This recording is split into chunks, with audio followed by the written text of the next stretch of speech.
Good evening friends. Ajay Pathak. आज के space meeting में आप लोगों का दोबारा स्वागत है। आज जो मैं बात करूंगा वो डायरेक्ट सेलिंग इंडस्ट्री और नेटवर्क मार्केटिंग के ऊपर बात करूंगा और एमवे के इंडिया में जो मार्केटिंग प्लान है उसके बारे में बात करेंगे। तो सबसे पहले हम बात करेंगे कि डायरेक्ट सेलिंग और नेटवर्क मार्केटिंग है क्या। देन सेकंड पार्ट में हम बात करेंगे कि इसकी ज़रूरत आखिर हमें है क्यों।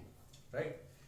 तो डायरेक्ट सेलिंग क्या है? सिंपल सा कि अभी आप जो भी सामान खरीदते हैं, आप कस्टमर हैं, आप जो भी सामान खरीदते हैं वो किसी दुकानदार से खरीदते हैं।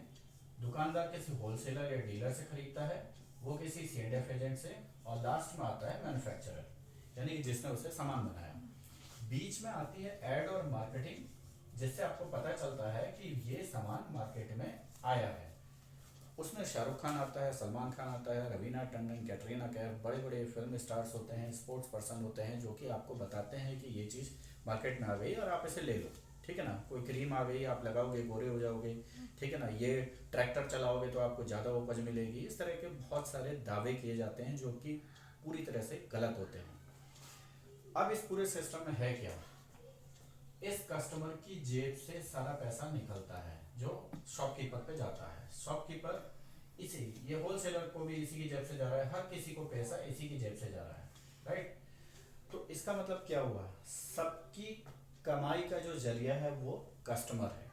अब जो सामान इसको 100 रुपए का मिल रहा है, ये जाहिर सी बात है अगर इन सब का प्रॉफिट हटा दें तो ये सामान असल में 50 रुपए या उससे भी कम में बनता है, 50%।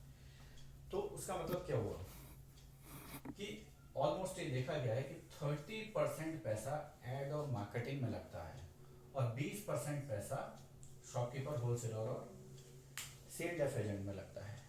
मेन बात ये है कि इन लोगों ने जो पैसा लगाया है, इन्हें तो पैसा कमाने का अधिकार है, लेकिन इन्हें ये तो सिर्फ ये बता रहे हैं कि ये सामान अच्छा ले लो। ठीक है ना।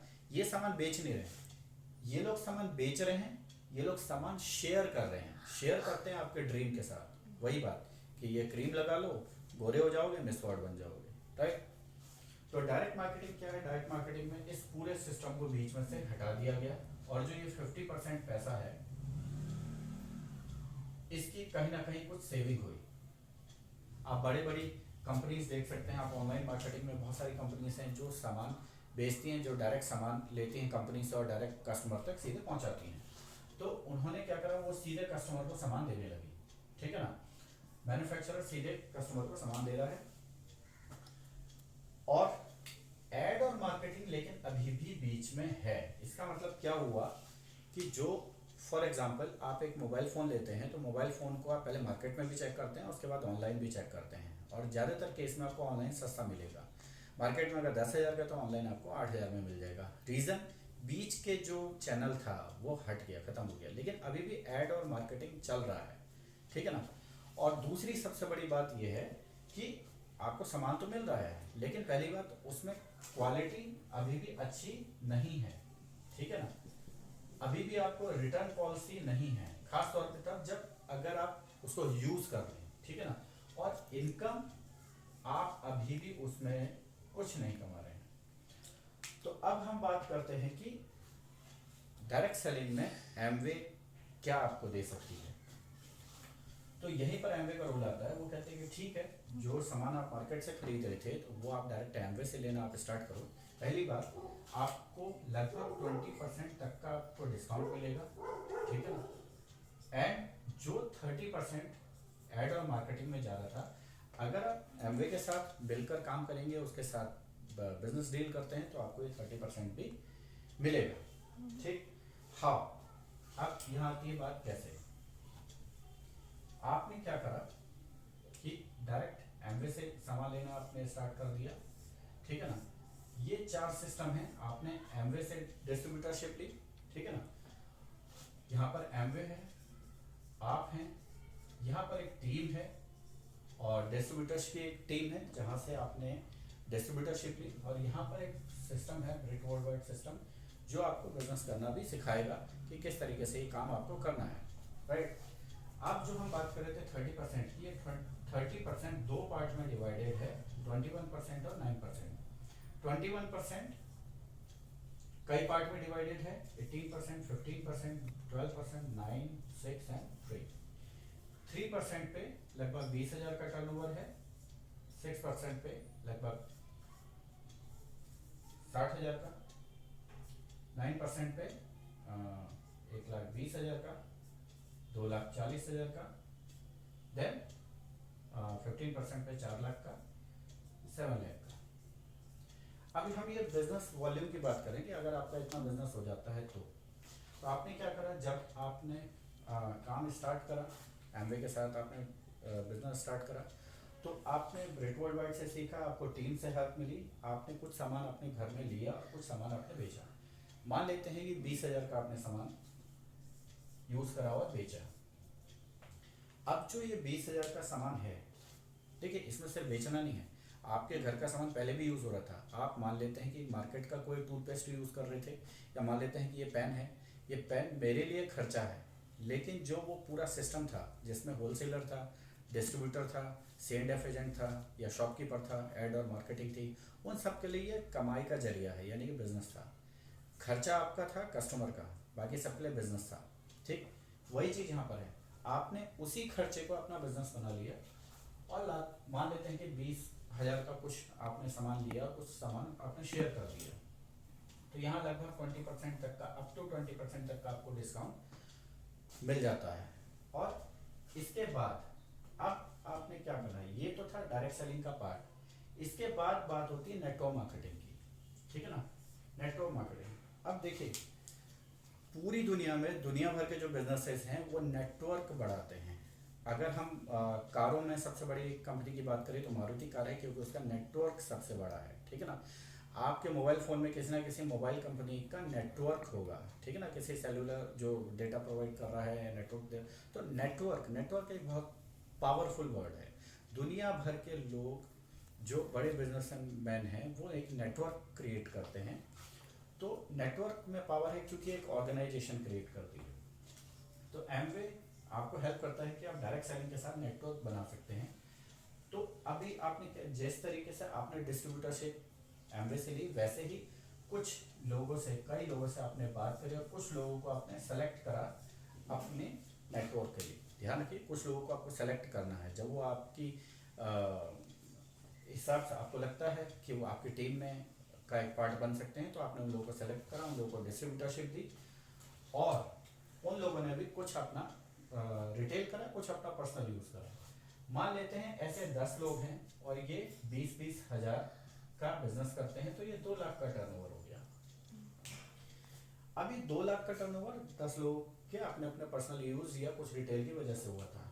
ये जो 2 लाख का टर्नओवर है, ये 9% बोनस पर आया, जो कि लगभग 18,000 रुपये बनेगा। अब 18,000 में 20,000 के अकॉर्डिंग इन लोगों को अब इनका बोनस मिल जाएगा, ठीक है ना। 20,000 के हिसाब से 3%, यानी कि लगभग इसमें 6,000 रुपये माइनस हो जाएंगे, और जो लगभग बचा वो 12,000 रुपये का प्रॉफिट आपको हुआ। तो ये कोई जादू नहीं हुआ, एक सिंपल सी बात है, टीम वर्क था, आपका बिजनेस ग्रो करा, 2 लाख का टर्नओवर हुआ, तो आपकी इनकम बढ़ गई। अब इसी तरीके से ये जो 10 लोग हैं, अगर जो आपके ग्रुप हैं अलग अलग, ठीक है ना, आपके डिस्ट्रीब्यूटर्स हैं, इन लोगों का टर्नओवर सब लोगों का अगर इसी तरीके से मान लेते हैं कि 1-1 लाख का होने लगता है, तो ये कितना हो गया, 10 लाख का टर्नओवर हो गया। उस केस में आप 10 लाख का टर्नओवर 21%, जो कि 2,10,000 का बोनस बनता है, ठीक। अब क्योंकि इन लोगों का 1-1 लाख का टर्नओवर था, 1 लाख के हिसाब से इन लोगों को 6%, यानी कि 6,000 के हिसाब से 60,000 डिस्ट्रीब्यूट हो गए,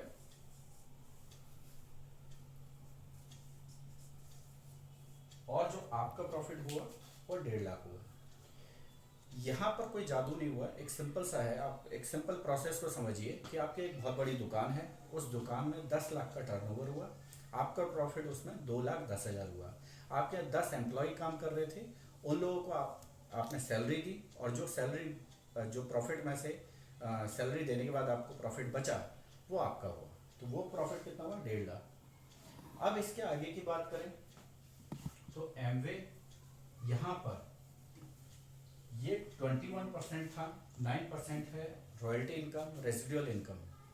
अब ये रेसिडुअल इनकम क्या है, एक सिंपल सी बात पहले आपको समझना होगा। नॉर्मली जो लोग जॉब कर रहे हैं वो रेसिडुअल इनकम नहीं ले रहे हैं, ठीक है ना, वो एक्टिव इनकम ले रहे हैं, यानी कि काम करेंगे पैसा आएगा, नहीं करेंगे नहीं आएगा, ठीक है ना। जो कुछ लोगों ने दुकान खोल रखी है वो दुकान खोलेंगे पैसा आएगा, नहीं खोलेंगे नहीं आएगा। इसके बाद आती है रेसिडुअल इनकम, यानी कि जिन्होंने काम एक बार करा उसके बाद बार बार उनको पैसा आ रहा है, हो सकता है उनकी जनरेशन को भी पैसा आए। जैसे किशोर कुमार ने गाना गाया, जब जब उसकी सीडी बिकती है, उसका गाना बिकता है, तब तब उसके घर में पैसा जाता है। जिन लोगों ने बुक्स लिखी, वो बुक्स जब जब बिकती हैं उसका कुछ परसेंट उनके घर में जाता है, उनकी आगे जनरेशन को जाता है। तो ये बहुत इंपॉर्टेंट है। तो ऐसे तीन ग्रुप 21%, यानी कि यहाँ पर कंपनी आपको थोड़ा सीरियस लेना स्टार्ट कर देती है, और इस लेवल को बोला जाता है सिल्वर लेवल। आपको सम्मान दिया जाता है, सिल्वर के बाद गोल्ड है, गोल्ड के बाद प्लैटिनम है, कई सारे लेवल्स हैं। एक सम्मान मिलना चालू हो जाता है। तो इसी सम्मान के लेवल में अगर आपके तीन ग्रुप इस लेवल को प्राप्त करते हैं तो आपका जो बिजनेस लेवल हो जाता है वो एक एमरल्ड लेवल का बिजनेस हो जाता है, ठीक है ना। और यहाँ पे जो आपकी इनकम हो सकती है पूरे साल भर की, वो लगभग 35 लाख प्लस में जाएंगी। अब जो बात होती थी रॉयल्टी इनकम की, तो रॉयल्टी इनकम क्या थी? रॉयल्टी इनकम जब आपके ग्रुप में कोई 10 लाख का टर्नओवर करने लगता है कम से कम 6 महीने, तो यहाँ से कंपनी 6% का आपको एक रेजिडुअल इनकम देता है, जो कि मिनिमम 60,000 होती है। ऐसे तीन ग्रुप जब आपको हो जाते हैं तो आप एमरल्ड हो जाते हैं, और ऐसे 6 ग्रुप आपके डिस्ट्रीब्यूशन में इस पूरे चैनल में इस लेवल को क्रॉस करते हैं तो आप डायमंड कहलाते हैं। अब डायमंड्स की जो इनकम है that is more than 1 crore. ये थोड़ा मैं जो भी प्लान दिख रहा हूँ ये थोड़ा शॉर्ट में है, क्योंकि अभी इसके बाद हमें बात करनी है कि आखिर हमें ज़रूरत क्यों है, ठीक है ना। इसकी पूरी डिटेल आप थोड़ा और बैठ करके आप समझ सकते हैं। अब मेन बात ये है कि आखिर हमें ज़रूरत है क्यों नेटवर्क मार्केटिंग की या डायरेक्ट सेलिंग की। भाई मैं तो आप अच्छी खासी जॉब कर रहा हूँ तो मुझे तो ज़रूरत नहीं है, ठीक है ना। इसी तरह भाई मेरी तो बहुत अच्छी दुकान है, मेरे तो बड़ा शोरूम है, मुझे क्या ज़रूरत है। पहली बात, जो लोग सेटिस्फाइड हैं उनके लिए डायरेक्ट सेलिंग या नेटवर्क मार्केटिंग का बिजनेस नहीं है। जो लोग अपनी लाइफ में कुछ करना चाहते हैं, कुछ बड़ा करना चाहते हैं, ये बिजनेस सिर्फ उन्हीं लोगों के लिए है, राइट। अब इस बात को समझने के लिए आपको कुछ एक बात समझनी पड़ेगी। दुनिया में लोग 4 तरीके से काम करते हैं, जिसमें पहली कैटेगरी होती है एम्प्लॉय की, यानी जो लोग जॉब करते हैं। दूसरी कैटेगरी होती है सेल्फ एम्प्लॉयड की, जो लोग दुकान खोले हुए हैं, जो लोग आर्किटेक्ट हैं, ठीक है ना, क्लिनिक खोले हुए हैं, जितने भी शोरूम्स हैं, ये सारे के सारे काम जिन्होंने अपने आप को जॉब पर रखा हुआ है और अपने उस फर्म में कुछ 8-10 लोगों का 20-25-50 लोगों को काम दिया हुआ है, ये हो गए सेल्फ एम्प्लॉयड। इसके बाद आते हैं बिजनेसमैन। बड़े बिजनेसमैन की बात हो रही है यहाँ पर, बड़े बिजनेसमैन जिन्होंने फैक्ट्रीज, कई सारी फैक्ट्रीज खोली हुई हैं, सैकड़ों हजारों लोगों को काम पर लगा हुआ है और करोड़ों अरबों रुपए का इन्वेस्टमेंट है। इसके बाद आते हैं इन्वेस्टर। एक प्लॉट खरीद लिया, 4 प्लॉट खरीद लिए, वो वाले इन्वेस्टर नहीं। बड़े बड़े इन्वेस्टमेंट जिन्होंने शेयर मार्केट में बहुत बड़ा पैसा लगाया हुआ है, ठीक है ना, जिन्होंने पेंटिंग्स में बहुत बड़ा पैसा लगा हुआ है, एंटीक चीज़ों में बहुत बड़ा पैसा लगा हुआ है, या बहुत बड़ी ज़मीनों में, ठीक है ना, पैसा लगा हुआ है। कंपनीज के शेयर हैं 10%, जैसे अभी आपने देखा होगा फेसबुक ने रिलायंस जियो का लगभग 9.99% का शेयर खरीदा, वो 45,000 करोड़ का था, तो इट्स अ बिग चंक। अब इन दोनों में डिफरेंस क्या है? ये आपका लेफ्ट साइड है, ये आपका राइट साइड है। और डिफरेंस क्या है? एक मार्केटिंग में 80-20 रूल है। उस 80-20 रूल में कहा जाता है कि दुनिया के 80% लोग इस साइड में हैं और 20% लोग इस साइड में हैं। 80% लोग एजुकेटेड लोग इस साइड में हैं। यहाँ पर एजुकेशन बहुत ज़्यादा है, ठीक है ना, बहुत हाई क्लास है, हार्ड वर्क है बहुत ज़्यादा लोग टाइम लगाते हैं। इस केस में एजुकेशन बहुत ज़्यादा नहीं है, ये लोग स्मार्ट वर्क करते हैं, स्मार्ट, ठीक है ना। ये लोग बहुत कम टाइम देते हैं अपने प्रोफेशन को। तो डिफरेंस किस चीज़ का है? पैसों का है, ठीक है ना। दुनिया का 80% पैसा वो इस साइड में है और 20% इस साइड में है। ऐसा क्यों? उसका रीज़न क्या है? ठीक, उसका रीज़न है, 3 रीज़न है उसके। ये लोग जो काम करते हैं ये अदर पीपल मनी पर काम करते हैं, अदर पीपल एफर्ट पे काम करते हैं, और अदर पीपल टाइम पर काम करते हैं। Other people money, other people effort, other people time, यानी कि अदर पीपल मनी, दूसरों का पैसा लगे, दूसरों के एफर्ट लगे और दूसरों का टाइम लगे। फैक्ट्रीज में जो लोग काम कर रहे हैं उन लोगों का टाइम लग रहा है, उन लोगों का एफर्ट लग रहा है, उन लोगों का दिमाग लग रहा है, ठीक है ना। प्रॉफिट कौन ले रहा है? राइट साइड वाले लोग, ठीक। ये लोग एक्टिव पैसा बनाते हैं, यानी काम करेंगे तो पैसा आएगा, नहीं करेंगे तो नहीं आएगा। ये लोग पैसिव पैसा बनाते हैं, यानी काम नहीं भी करेंगे तो भी पैसा आएगा, जो कर रहे हैं तो आ ही रहा है, लेकिन नहीं भी करेंगे तो भी आता रहेगा। ओके, तो डायरेक्ट सेलिंग इंडस्ट्री या नेटवर्क मार्केटिंग सिर्फ उन लोगों के लिए है जो इस साइड से इस साइड में आना चाहते हैं। तो अगर आप अपनी लाइफ से खुश हैं तो कोई बहुत अच्छी बात है, best of luck for your future. लेकिन अगर आप कुछ करना चाहते हैं, इस साइड के लोग क्या कर रहे हैं? एंजॉय कर रहे हैं, दुनिया भर में घूम फिर रहे हैं। इस साइड के लोग एंजॉय कम कर रहे हैं, घूमते फिरते कहाँ हैं? नाना नानी के यहाँ, दादा दादी के यहाँ, छोटे मोटे हिल स्टेशन, अपने पास पड़ोस के 100-200 किलोमीटर तक चले जाते हैं, पर ये दुनिया भर में घूम रहे हैं। एक लेगेसी इनके पास है, एक जनरेशन से नेक्स्ट जनरेशन इनकी सेफ है, एक जनरेशन से नेक्स्ट जनरेशन को पैसा ट्रांसफ़र होता है। इस केस में ऐसा नहीं होता, नौकरी दूसरे को ट्रांसफ़र नहीं होती है। इस एरिया के लोग हार्ड वर्क बहुत करते हैं, इस एरिया में स्मार्ट वर्क करते हैं। तो अगर आप लेफ्ट से राइट में आना चाहते हैं, एमवे बिजनेस आपके लिए। So that's all, thank you very much, good M.